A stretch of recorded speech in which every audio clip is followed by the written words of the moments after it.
Jamie, the power panel saying the speech from the throne will be a blip and people will forget about it. What's the traction on it?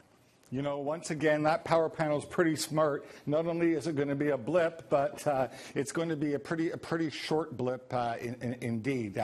You know, over the weekend, we were here on Monday. We saw that really not a lot of attention or on Tuesday rather, not a lot of attention on the speech. Yesterday, during the speech, 14 times more interest amongst Canadians than we'd seen previously. But it's almost as soon as the speech was done, interest was gone as well. A little bit like having a bite to eat and then being hungry a few hours later, you might say. The good news for the government is they've got some things on the shelf that they can bring forward, consumer-friendly things they can bring forward in the fall session. The bad news for them, it didn't do anything to change the channel, particularly on the Senate issues, which we're seeing today. And we're already seeing today the Senate, the discussion on the Senate exploding once again. All right, so when you look at it, the discussion wasn't about the speech in the throne, it was about the Senate.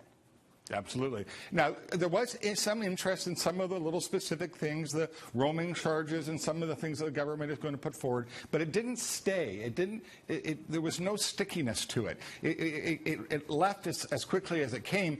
And so I was curious about the power of the speech from the throne. So I also looked at what the traction was on the budget.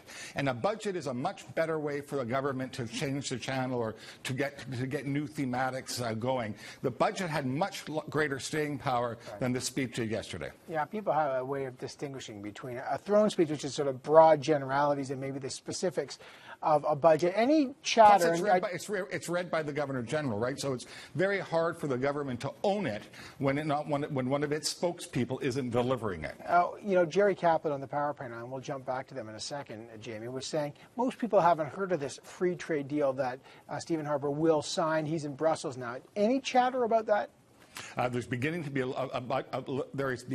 be chatter about it. I think it's one of those things where more details and the implications of what the government is planning to do in signing that deal as they come to the fore. And as you know, there's some advocacy groups that aren't so happy about it. So once they get engaged as well, I think something that to a lot of people seems like a dry matter is actually going to become something that we're going to be watching on political traction over the fall. Well, free trade debates are basically the foundation debates in Canada. Finally, next week, just to wrap this up, will anyone be talking about the speech from the throne next week?